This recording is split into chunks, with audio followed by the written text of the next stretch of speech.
বরিশাল বিশ্ববিদ্যালয় ও বিএম কলেজের শিক্ষার্থীদের মধ্যে রাতভর সংঘর্ষের পর সকাল থেকে পরিস্থিতি স্বাভাবিক রয়েছে। সংঘর্ষের জন্য উভয় পক্ষ একে অপরকে দায়ী করছে। পরিস্থিতি নিয়ন্ত্রণে যৌথভাবে কাজ করছে সেনাবাহিনী ও পুলিশ।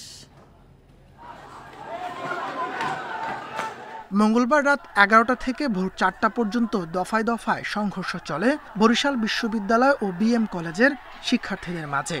বিরোধপূর্ণ একটি বাড়ির দখল নেওয়ার চেষ্টাকালে বিএম কলেজের এক শিক্ষার্থীকে মারধর এবং পরে বরিশাল বিশ্ববিদ্যালয়ের 2 শিক্ষার্থীকে পাল্টা মারধরের জেরে এই সংঘর্ষ শুরু হয়।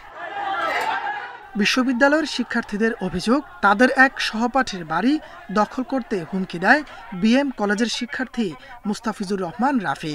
ওরা 2 শতাধিক অস্ত্র, লাঠি, আপনার ইট, তারপরে আপনার রান্দা ছিল, ওরা আমাদের বাসের উপর অ্যাটাক করছে। আমরা যতটুকু জানতে পেরেছি যে 11টা বাজে গিয়ে এই হামলা এগুলা চালায়। এদিকে হামলাকারীদের বিচার সহ 7 দফা দাবিতে বুধবার দুপুরে সংবাদ সম্মেলন করেছেন বিএম কলেজের শিক্ষার্থীরা।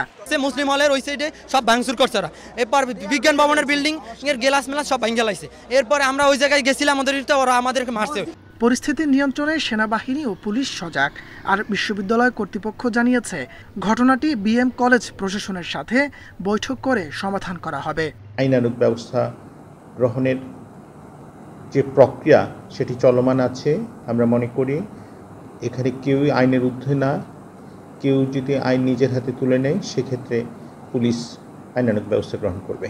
সকাল থেকে এখানে ওদের পাশে আছি, যার যার বিভাগ থেকে খোঁজখবর রাখছে ছাত্রদের পাশে, এবং এই সমস্যার সমাধান করতে পারি সেটা নিয়ে আমরা অবশ্যই একটা উদ্যোগ নেব।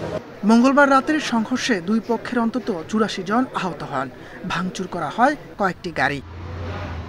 Independent news.